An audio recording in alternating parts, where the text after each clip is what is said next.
Naqueles momentos em que a saúde pede socorro, as terapias alternativas são a opção de um número cada vez maior de pessoas.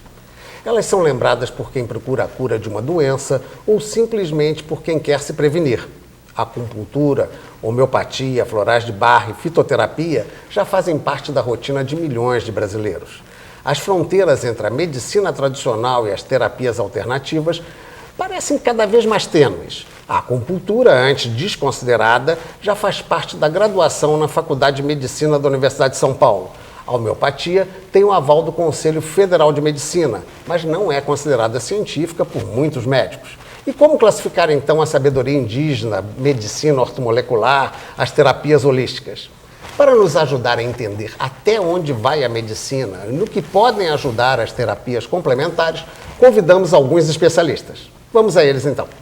Flávio Edrer, historiador, doutor em saúde coletiva, professor do programa de pós-graduação em História das Ciências da Saúde, lá na Casa de Oswaldo Cruz, na Fiocruz, professor de História da Medicina na Universidade Estácio de Sá, presidente da Sociedade Brasileira de História da Ciência. Afrano Coelho de Oliveira, médico do Hospital Universitário Clementino Fraga Filho, da Universidade Federal do Rio de Janeiro, a UFRJ, e da Superintendência de Câncer da Prefeitura do Rio de Janeiro. Marcos Vinícius Ferreira, médico especializado em acupuntura, coordenador da Câmara Técnica de Acupuntura do Conselho Regional de Medicina do Estado do Rio de Janeiro, o CREMERG, e Fábio Bolognani, médico especialista em homeopatia pelo Conselho Federal de Medicina, presidente da Federação Brasileira de Homeopatia, membro fundador da Câmara Técnica de Homeopatia do CREMERG. Bem, vamos começar até com uma questão histórica aí. No tempo ido, né, da nossa repressão às curandeiras do passado, que deu na Inquisição, né, o bem da cura era até uma coisa meio religiosa, medicina era totalmente diferente de hoje. Você tem essa visão da história. O que é que a gente considera hoje como a medicina oficial? É a que passa pelo crivo da academia? Bom, essa resposta tem que um pouco separar, porque, de fato, como você chamou a atenção, se a gente for definir hoje o que é a herança, o que é a história da chamada medicina acadêmica, a medicina oficial no Ocidente, né, nós teremos aí uma história que mostra que ela teve um percurso em que já passou por visões muito diferentes sobre o significado de corpo, doença, fisiologia, né? Então sempre é bom, como historiador, eu sempre chamo a atenção disso, quando a gente fala em médico, em medicina, tem que perguntar quando, quem e onde, né? Então mesmo essa divisão que hoje nós estabelecemos entre uma medicina homeopática, né, outras medicinas chamadas alternativas, elas, de certa maneira, já estiveram dentro do que seria o corpo da antiga medicina com arte liberal, medicina que tem um passado ligado às universidades medievais, que se inauguram no século XIII, e poderiam, de certa maneira, encontrar, muitas delas, um esteio importante na medicina antiga, mesmo em Hipócrates, Galeno, etc. Tá, mas nós teremos, na definição, quando a gente diz medicina tradicional, porque se a gente for pegar, por exemplo, China e na nossa relação com o Brasil, a gente chamaria medicina ocidental, mas não, claro, seria a do crivo da academia? Para simplificar, ou é muito simplista essa definição? Não é muito simples você, de fato, definir, porque existe, na verdade, uma história da medicina escrita pelos médicos ocidentais, né, e que justamente tentam monopolizar o conceito em cima da sua história, né.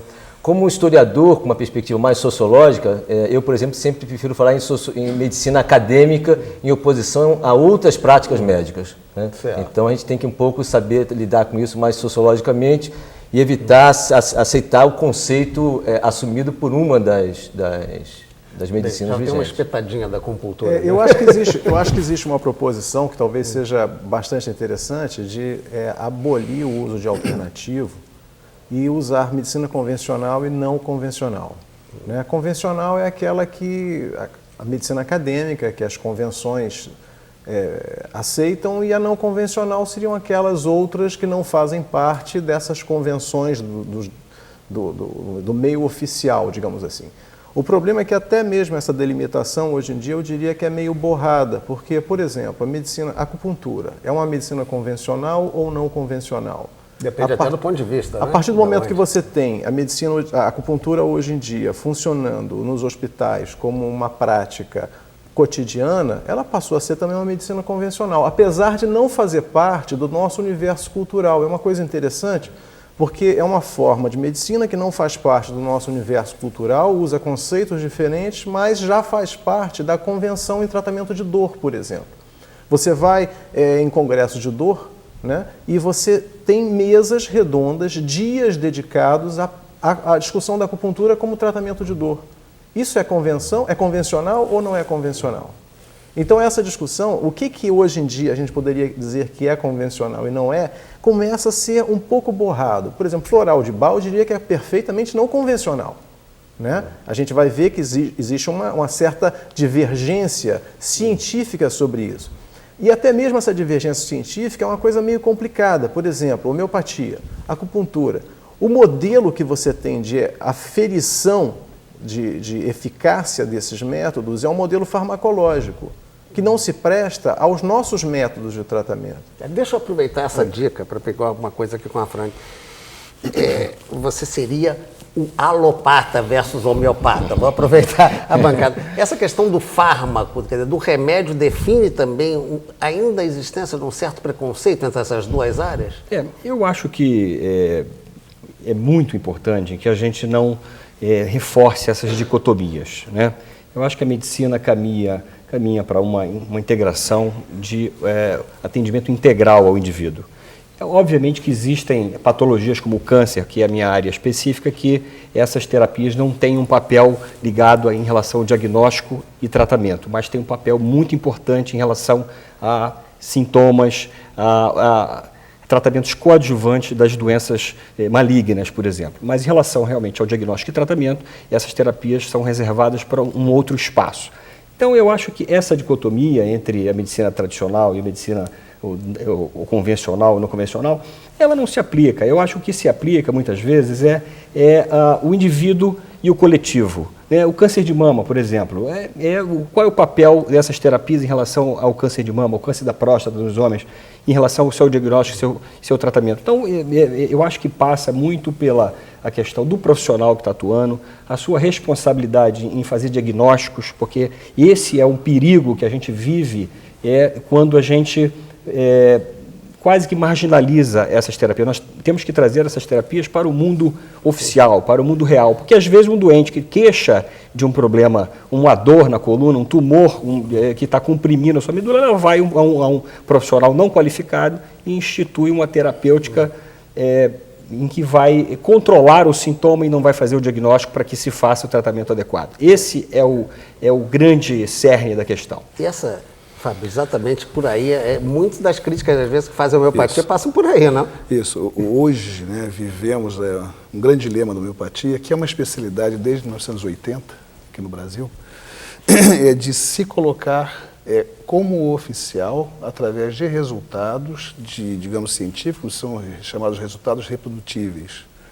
E isso é a reprodução de um resultado por vários profissionais, traz, digamos, esta verdade à ciência. Essa verdade médica. A homeopatia hoje se inclui no SUS, nós temos inclusive concursos, né, para médicos homeopatas na área municipal, estadual, federal. Ela já está integrada à medicina oficial, né, totalmente. Nós temos universidades com matérias, digamos assim, optativas e já matérias obrigatórias, como é o caso da Unirio, né. Agora, o que há... Mas ainda há um preconceito, não há? O que... Normalmente com homeopatia, porque a acupuntura fica aquela coisa muito precisa. Eu diria assim, pela não saber. Eu diria que seria pelo não saber, porque a maior parte das universidades brasileiras não divulgam um mínimo de conhecimento sobre o que é a homeopatia. Ela tem um perfil histórico gigantesco, ela foi uma grande revolução na medicina nos idos de 1830 a 34, com o tratamento da cólera, que foi uma epidemia que assolou a Europa. E o único método eficaz de tratamento foi a homeopatia. Então, ela surge no mundo através do tratamento de uma doença infecto-contagiosa de massa. Vamos tentar estabelecer um parâmetro mais fácil de entendimento, porque a gente está falando como já vocês são especialistas, eu não conheço um pouquinho, mas pode ser que o nosso amigo de casa não tenha a noção. Qual é a sua definição? Assim, homeopatia, o fármaco tradicional, ou o remédio que todo mundo está acostumado a comprar lá na farmácia, tomar, todo mundo já sabe qual é a função do remédio. Como é que você caracterizaria essa diferença que está basicamente na terapia, né?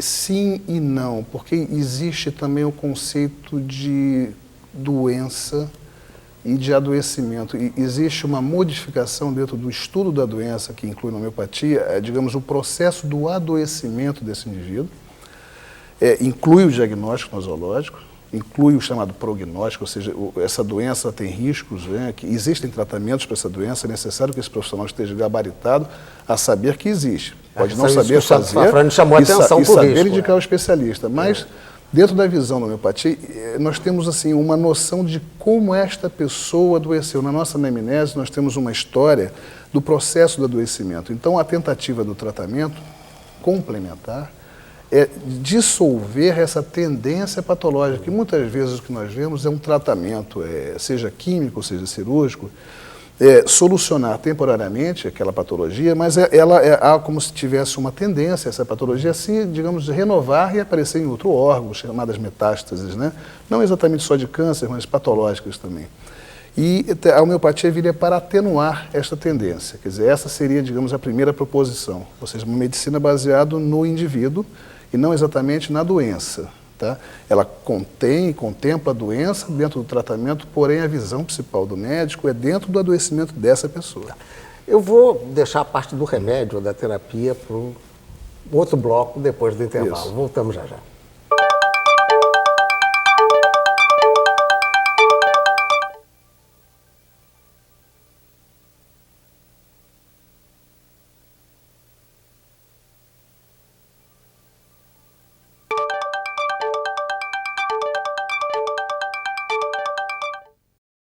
Bem, antes do intervalo, estávamos definindo a homeopatia e ficou faltando um pouco da característica do remédio. Qual é a diferença básica do remédio da homeopatia para o tradicional? Certo. O início da experimentação da homeopatia, ou seja, era uma pequena diluição da droga original, porque o criador, né, o fundador dela, Samuel Hahnemann, percebia que dentro desta medicação pura, alguns efeitos adversos aconteciam, mas quando ele diluía um pouco, que ele criou uma metodologia, 1 para 100, 1 para 10, ele percebia que aqueles efeitos nocivos imediatos diminuíam. Então veio daí uma ideia de uma diluição, diminuir a potência, digamos, daquela substância. E ele, inspirado por um gênio qualquer, não sabemos o que, começou a succionar essa substância diluída. E percebia que ela era mais ativa do que a substância não succionada. Então criou-se o que chama-se hoje de dinamizações homeopáticas, né? São aqueles numerozinhos, né? Por exemplo, arnica, CH5, então centesimal, hahnemanniana, quinta diluição de 1 para 100. O problema é que ele foi diluindo essa substância, foi experimentando em seres humanos, né? Até chegar à 12ª centesimal hahnemanniana, que estaria aí o número de Avogadro. Ou seja, a última molécula seria ferida neste momento. E percebeu que além da CH12, onde não existiria, teoricamente, nenhuma substância química farmacológica, tinham uma ação preponderante sobre o organismo, até mais forte do que aquelas que continham alguma coisa química.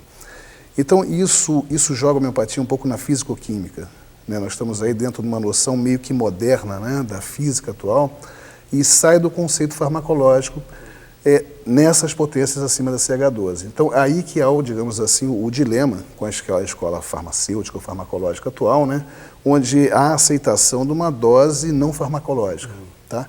Mas com comprovação terapêutica em animais, plantas e cultura de células, como nós estamos vivendo na atualidade da homeopatia. Com adaptações, tem muita gente que se adapta mais a um tratamento desse tipo e outros não. Bem, deixa eu ali para a acupuntura, que é até mais, digamos, conhecida pelas agulhas.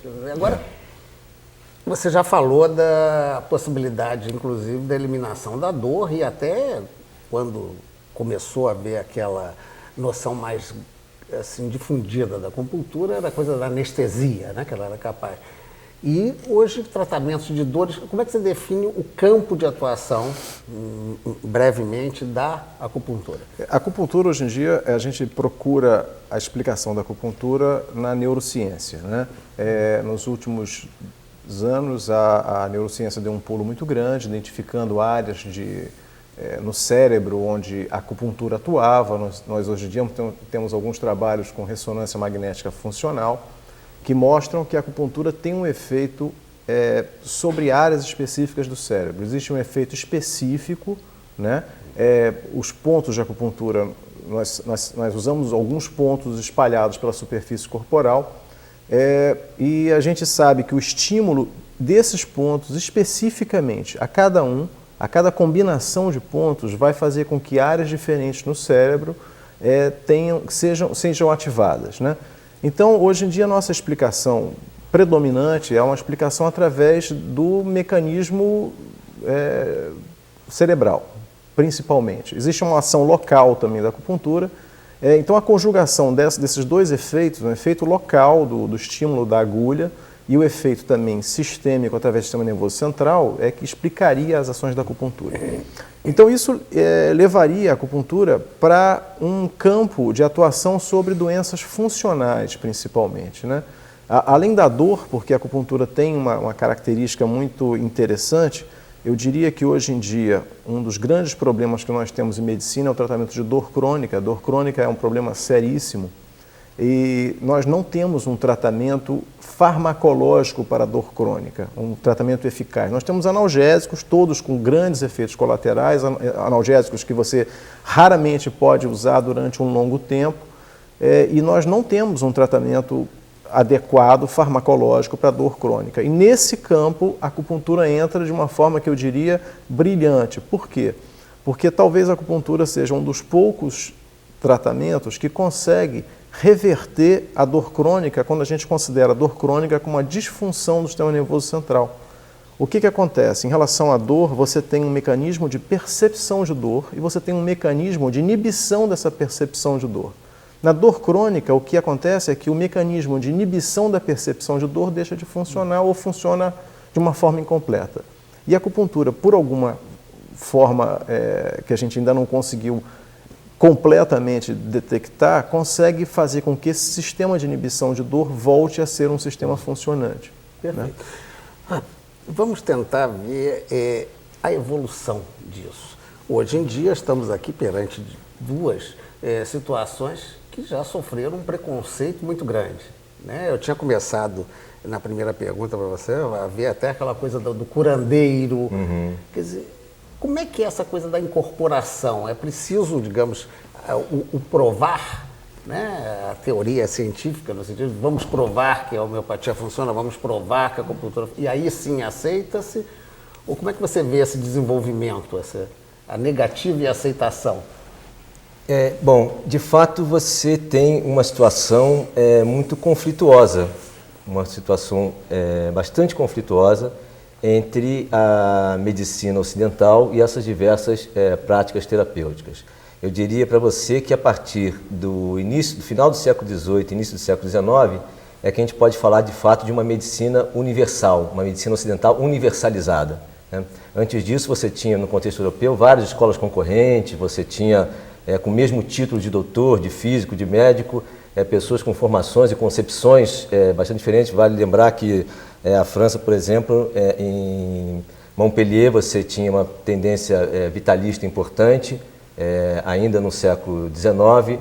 Paris já era uma tendência predominantemente mecanicista. Então, ao longo da primeira metade do século XIX que você tem essa unificação. Quando os médicos acadêmicos conseguem fazer essa unificação em cima de uma certa concepção mais mecanicista do que causas de doença, cura terapêutica, etc., isso é um longo processo, nada linear, nada evolucionista, muito conturbado. A própria história da medicina acadêmica é marcada por várias fraturas e dissensões muito grandes, né? Você começa, a partir dessa unificação, a, na verdade, tentar excluir outras categorias que você começa a imputar como sendo charlatães, né? Então, é claro que nesse momento você tem, se a gente for pegar a história do Brasil, que é o que talvez nos interesse mais, uma preocupação muito grande dos médicos em definirem claramente a fronteira da sua atividade, evitando que, por exemplo, que curandeiros pudessem, africanos, índios pudessem fazer isso, mas o grande antagonista da medicina acadêmica ao longo do século XIX e início do século XX são os homeopatas. Porque os homeopatas, eles se apresentam como uma medicina científica. Aliás, eles se apresentam como mais científica. Ali há um jogo de retórica importante, e retórica que eu não estou usando no sentido negativo, estou dizendo que é importante na apresentação, no proselitismo. Né? As duas tendências se apresentam ambas como científicas e sempre tentando denegrir a outra. Então, por exemplo, é muito comum no século XIX o médico homeopata dizer que que utiliza a ciência na produção do seu medicamento, enquanto a medicina acadêmica, aquilo que é utilizado de maneira convencional pela medicina acadêmica, era, na verdade, fruto de um segredo, né? Não era alguma coisa veiculada. E vice-versa. Então, isso é o charlatanismo, é a denúncia de que, na verdade, não tinha base científica, porque, de certa maneira, fazendo um parênteses, nós estamos aqui diante de representantes de algumas dessas concepções, mas eu já diria que são representantes de uma homeopatia e de uma acupuntura mais domesticada. Eu falo isso evidentemente de maneira provocadora, assim, mais domesticada e mais colonizada. De certa maneira, eles não são uns ortodoxos, por exemplo, né? A tentativa é justamente a partir de um parâmetro aceito de bioquímica e de farmacologia tentar justificar e aprender os limites e problemas. A parte. Você pode ser ortodoxo tradicional na prática e procurar ser científico na explicação. Claro, né? Eu acho que essa que é a questão. Eu acho que nós que fazemos acupuntura, uma boa parte das pessoas que hoje em dia, os médicos que fazem acupuntura, tem essa tendência a exercer uma prática tradicional, adicionando a essa prática tradicional o benefício do conhecimento anatômico, neuroanatômico, da fisiologia que nós conhecemos. Então, você vai somando coisas. Mas por que do preconceito anterior? Era essa manutenção do poder, como ele estava mais ou menos, né, determinado? Olha, o poder é meu, eu que sei. André, eu te digo até que o preconceito chega a um nível ainda chega a um nível tão alto que você vê trabalhos aceitos para publicação em revistas importantes que não cumprem exigências, e enquanto você produz trabalhos sobre acupuntura, homeopatia eu não sei, mas você produz trabalhos sobre acupuntura e não são aceitos nas mesmas revistas. Aí você tem uma questão também que hoje em dia é extremamente importante discutir, que é o quanto que a indústria farmacêutica, principalmente, interfere nesse conceito do que é científico e do que não é científico.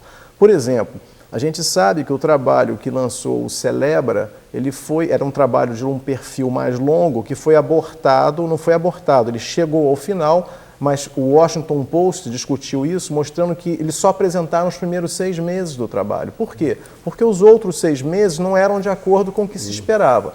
Se eu faço um trabalho sobre acupuntura e apresento desta forma, eles não vão aceitar o meu trabalho. Então, eles ficam exigindo que nós apresentemos trabalhos duplo cego, randomizado, controlado. Enquanto isso, o que a gente vê publicado é lixo. Por exemplo... Vamos a uma parte. Bem, eu vou fazer o seguinte. Você volta com essa parte depois do intervalo rápido da conversa.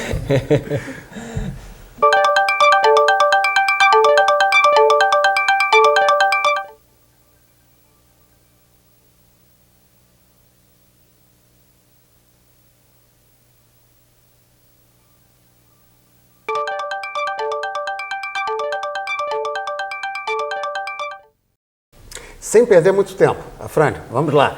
Na realidade, vamos entrar um pouquinho nessa polêmica. Eu acho que a gente não pode perder, e esse exemplo que você citou, eu acho que não é um bom exemplo, porque nós temos milhares de revistas médicas com rigores acadêmicos extensos para publicações, e eu acho que o método científico é absolutamente reprodutível. Eu acho que isso tem que ser... Eu recentemente defendi minha tese de doutorado e fiz um trabalho prospectivo de 3 anos que reproduziu exatamente os resultados que os americanos, os italianos, franceses, uma técnica cirúrgica, que não vem ao caso aqui nos estendemos. Isso acho que se aplica a qualquer área da medicina. O evento tem que ser reproduzível por outros grupos, né? Qualquer que seja. Então, a gente encontrar a interface entre a terapia alternativa e a reprodução em qualquer ambiente é o método científico que deve ser instalado. Obviamente que a gente vive num mundo globalizado, a gente vive num mundo em que o poder econômico da indústria farmacêutica, da indústria de quimioterápico, da indústria de equipamentos, até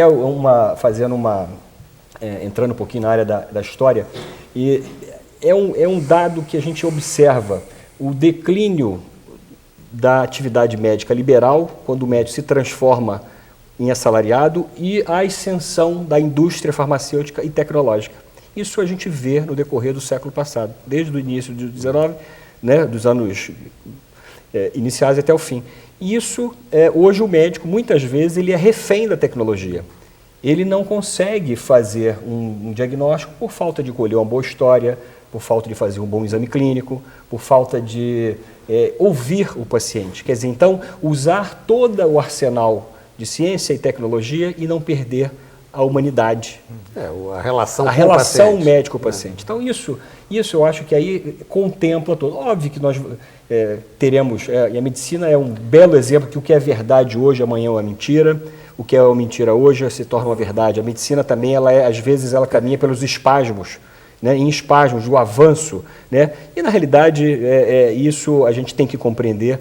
E agora, eu concordo com o que o Flávio estava dizendo, muitas vezes a gente tem que ter cuidado de quando a gente traz essas terapias ditas alternativas, complementares, e introduz dentro da mesma lógica do método científico da medicina considerada tradicional, ela caminha por um processo, às vezes, de desqualificação, porque como você compara com o mesmo método científico uma questão em que não é compreensível dentro do método científico vigente, é óbvio que os resultados serão inferiores. Bem, deixa eu aproveitar, então, nesse aspecto mesmo, você fez uma crítica, em outra fala sua, às vezes mascara. Isso. Quer dizer, que é o cuidado, digamos, porque eu hoje acho em dia que o alternativo tem um charme especial. Mas o cuidado básico que eu acho que tem que ser médico.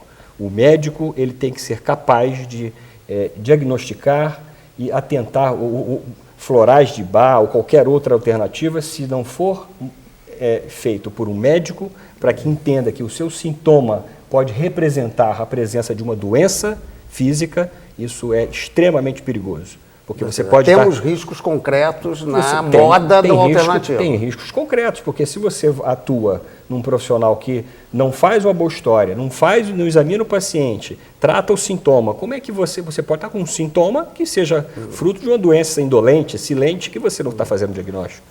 Você estava querendo falar, deixa eu só acrescentar mais uma coisinha. Da mesma maneira que o tipo de, desculpe a brincadeira aqui, as bolinhas da homeopatia, né? Foram tão discriminadas, o floral de Bach, eu pessoalmente até não acredito, mas atrai muita gente como uma possibilidade nova. E há um preconceito em cima? Você, por exemplo, tem um preconceito? Olha, postura pessoal, eu estudo aquilo. Eu promovi um curso de florais de Bach na época, no início dos anos 80, não de formação, formativo, para poder conhecer. A conclusão que eu tenho de florais de Bach como médico é que eu deveria ter uma formação dentro da psicologia, da psicanálise, da psiquiatria, para poder atentar entender o que é um floral de Bach. Porque como médico clínico, com os conhecimentos que nós temos da racionalidade humana, da psique humana, eu acho que nós não estaríamos aptos para isso. Então eu vejo que o floral de Bach é algo que ultrapassa a capacidade de um médico. E sim, talvez alguém que trabalhe nessa era, que possa opinar, né? Talvez um psiquiatra, um psicólogo, talvez estejam mais habilitados. Mas você concorda com ele? Tem que ser um médico. Aí que está, eu não sei se o médico se sentir apto para isso, ele sim. Tem que ter um diagnóstico prévio. Ele tem que ter um diagnóstico Isso, prévio. isso que é A base da diagnóstico medicina é um prévio. diagnóstico prévio, reconhecimento nosológico e prognóstico, se aquilo pode ser tratado ou não. Tá? E se puder ser tratado, qual é a melhor maneira de ser tratado? Ainda tem essa, uma opção. Né?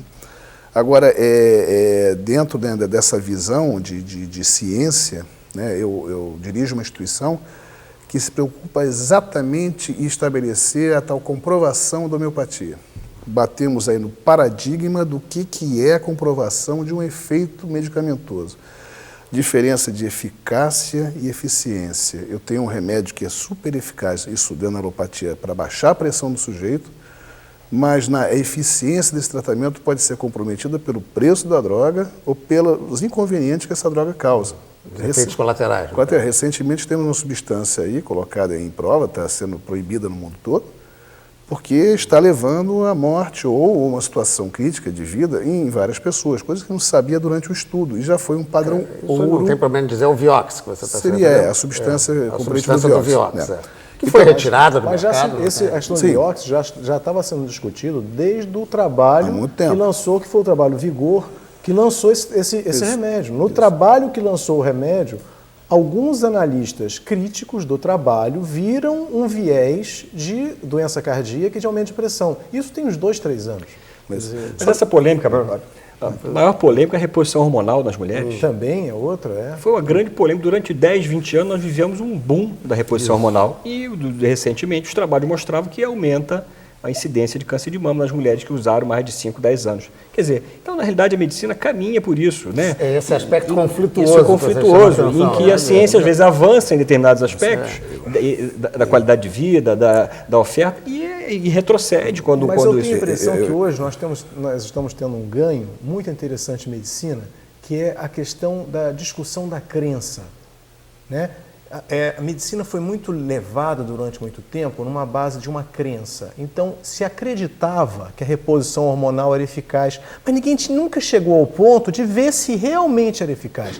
Se acreditava que quando você tinha uma dor lombar, você tinha que ficar de cama. Ninguém nunca discutiu se aquilo era melhor ou não, até que há pouco tempo os americanos fizeram um trabalho com fundo econômico, lógico, e verificaram que quem ficava de cama com dor lombar não voltava ao trabalho, demorava mais tempo para ficar bom. E as pessoas recomendavam aquilo dentro de uma crença. Eu gostaria de chamar uma atenção bem clara que a questão da responsabilidade médica, né? É muito delicado, por exemplo, o fato de você prescrever um remédio, digamos, alopático, e que venha a ser condenado logo após. Quem responde por isso? O médico, digamos assim, eu vejo, faço parte do Conselho de Medicina, nossa situação, de qual é a nossa responsabilidade por ter pactuado ou aceito um trabalho ou a prescrição de um medicamento que venha a ser condenado e venha a fazer um mal terrível a algumas pessoas. O médico não tem essa responsabilidade. Essa é talvez a história da acadêmica que nós temos que considerar, que o médico está sendo adestrado, talvez, dentro do seu ensino, né, a ter uma postura acadêmica, dita oficial, e lhe é negado o conhecimento a outras formas. Por exemplo, eu me lembro na minha faculdade de medicina, chazinho popular, coisa que esse Brasil viveu de chás. E é uma prática usual. O médico nem sabe o que é aquilo, nem procurou saber o princípio ativo. E no Brasil, que é uma riqueza, chá de pata de vaca, chá de quebra-pedra, pata de vaca, nossas universidades tem efeito. Mas isso você tocou num ponto super importante, que a medicina sempre está inserida dentro de um contexto sócio-histórico-cultural. Sempre.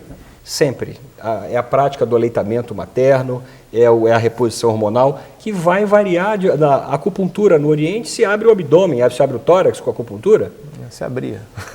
Sim. Até porque a China hoje em dia já adotou também princípios assim, o mundo globalizado. Hoje você não faz mais isso, quer dizer, então, sabe, tem que ter uma inserção sócio-histórico-cultural. Até porque, olha só, na realidade, isso não é nenhuma novidade. O ato terapêutico, eu estava vindo para cá, conversando com o Flávio, eu lembro quando eu era criança, e a história que eu te contei, quando eu adoecia, minha mãe dava um remédio caseiro, e que não melhorava, ela me levava no médico. Quando eu ia ao médico, eu sabia que, primeiro, era mais grave, segundo, que eu ia ficar bom. Tinha certeza disso. Então, independente do médico, da sua qualificação, se o diagnóstico e tratamento foi correto, aí é a crença. É o efeito terapêutico Deixa eu pegar o tema aqui e jogar uma questão que eu vou deixar no ar para depois do intervalo, que a gente senão chega ao programa sem definir. A crença atual da medicina alternativa, do tratamento alternativo, gerando todo programas de televisão, livros, não podem também levar a malefícios, a riscos para a população? Vamos responder isso depois do intervalo.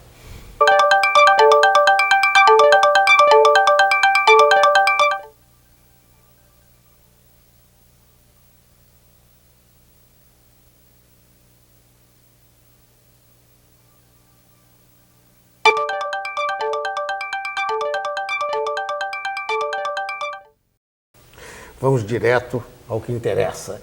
Você tem logo uma visão crítica à questão da alternativa? Você falou em alternativo, me deu aqui uma certa angústia, porque a minha leitura de alternativo hoje em dia, do termo especificamente, é uma leitura comercial e picareta, né? Eu acho que o movimento alternativo ele trouxe muita coisa para a medicina, adoçou a medicina, tornou a medicina mais consciente da questão emocional do paciente, que a gente tem que lembrar que há 30 anos atrás a medicina era uma medicina muito mais baseada em medicação, em intervenção, e hoje em dia a gente já tem até cardiologistas americanos preconizando meditação. Isso é fruto desse movimento alternativo. Mas a minha pergunta é, cabe esta ideologia alternativa no mundo de hoje, quando a medicina já incorporou essa visão, inclusive holística, né?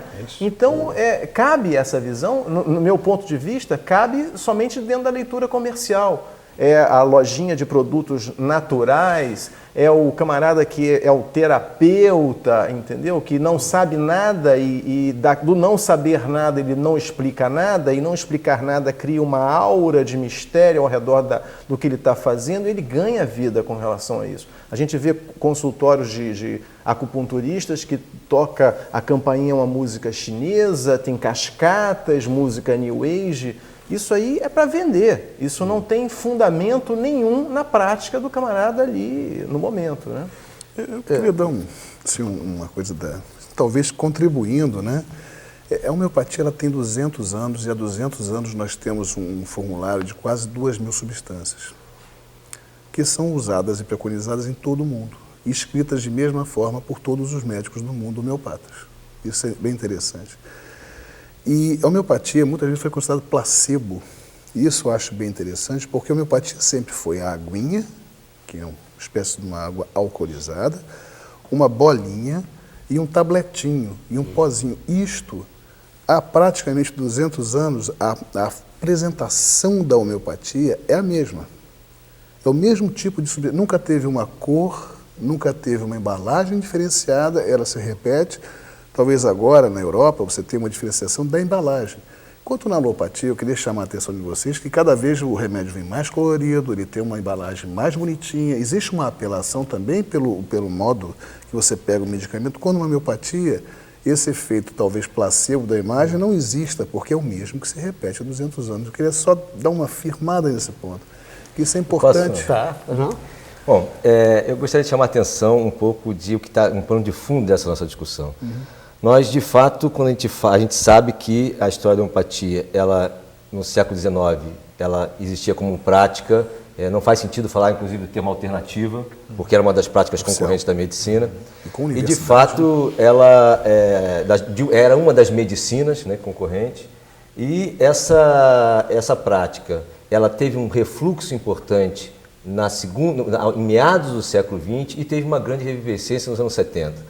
Então nós temos que um pouco contextualizar a questão do panorama da contracultura, uma certa crítica a uma medicina que havia se super especializado, crítica essa que era uma crítica também interna aos próprios médicos, havia tradição do chamado generalista que criticava a super especialização e todos os danos que se ocorreu.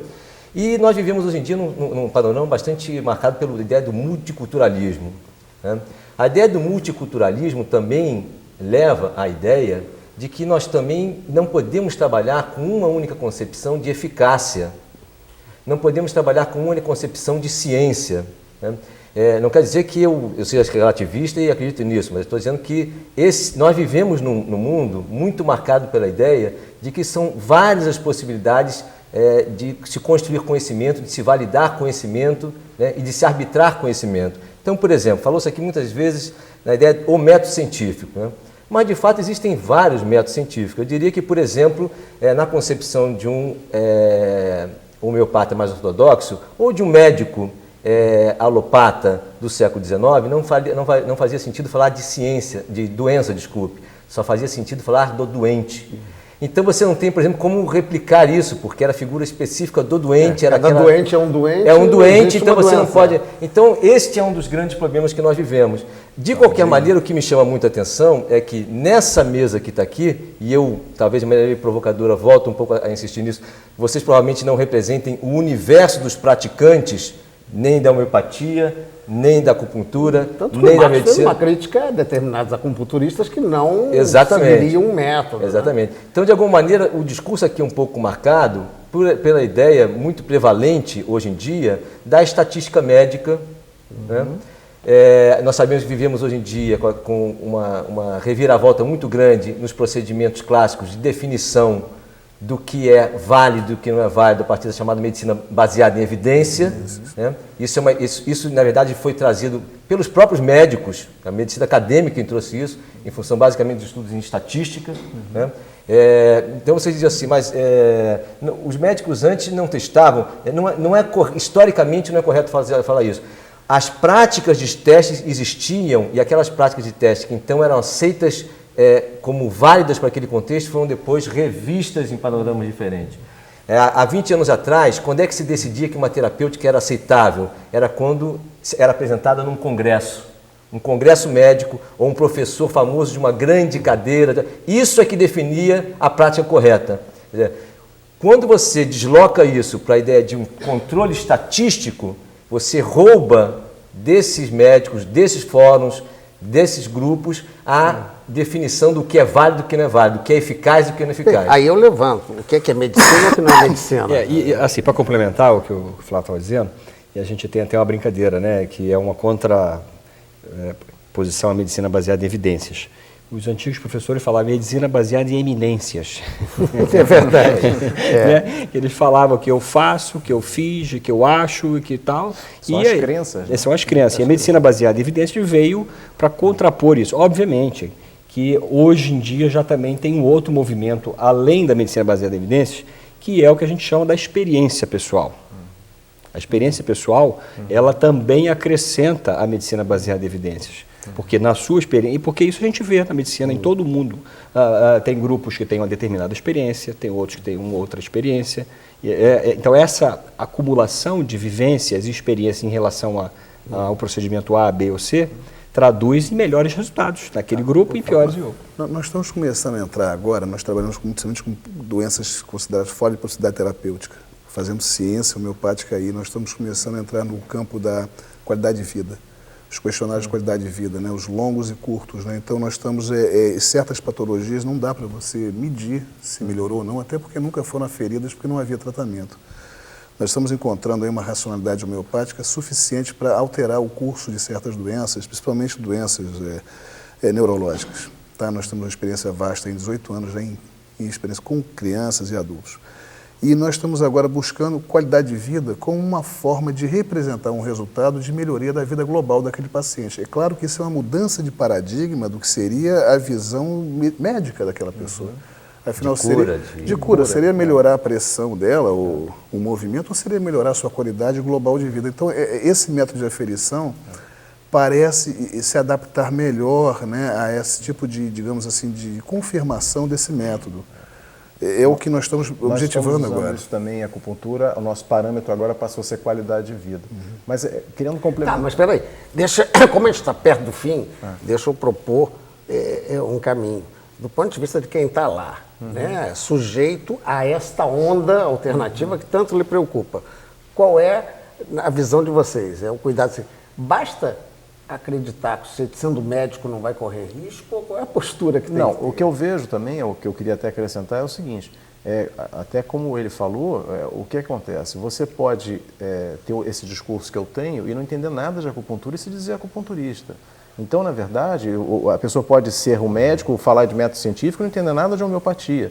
Na verdade, você tem que saber a prática que você está se propondo a fazer. Eu tenho que ser acupunturista, mas ter uma visão também não dissociada da prática clínica. Então, na verdade, eu sou acupunturista, mas eu sou médico. Entendeu? Eu acho que esse é o ponto. Eu não sou médico e, não, eu faço acupuntura. Não, eu faço acupuntura, mas eu sou médico. Eu faço acupuntura dentro de uma ótica médica, que é uma ótica que pressupõe o quê? Diagnóstico, prognóstico e o estabelecimento de um tratamento correto.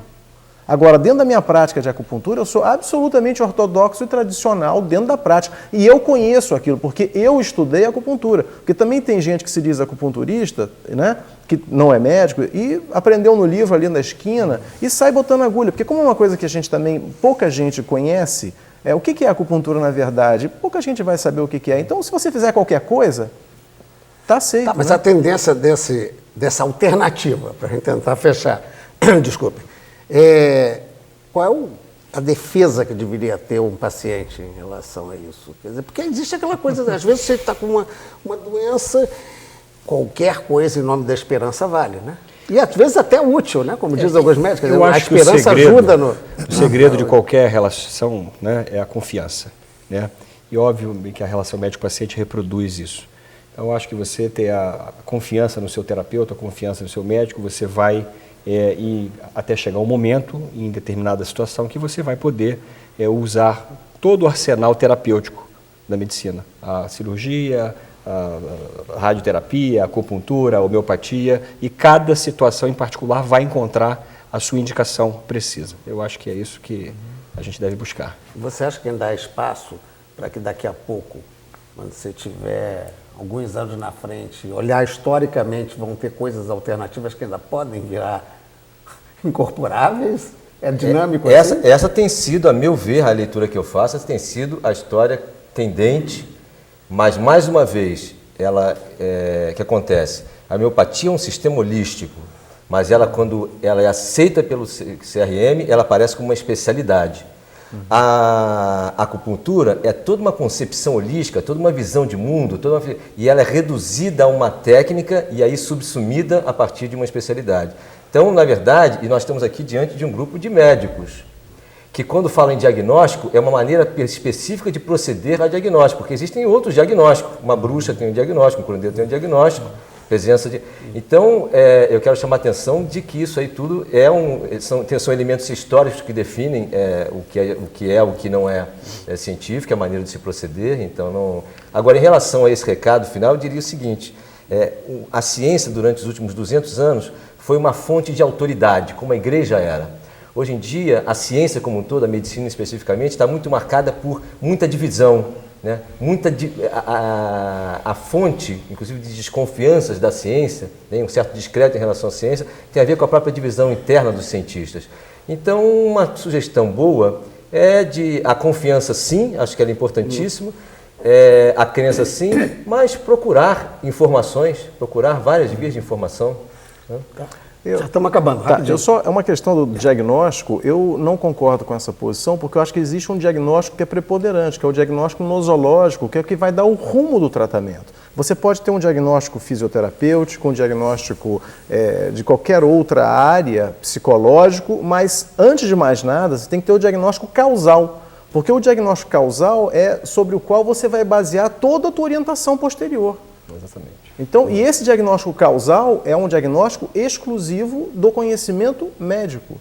Não existe outra profissão que dê, por estudo, a condição da pessoa estabelecer esse diagnóstico. Bem, deixa eu aproveitar esse espírito que ficou da busca de informação, que vocês aqui colocaram, e esclarecer a vocês de casa que, através do nosso site, o www.tomeciencia.com.br, vocês podem buscar mais informação sobre o que nós discutimos aqui, porque nós vamos pegar com todos eles elementos de continuidade, de possibilidade de pesquisa, para que vocês vejam livros, sites, eles vão nos dar esses endereços, nós vamos disponibilizar. Então, preste atenção e não entre nas ondas por entrar, né?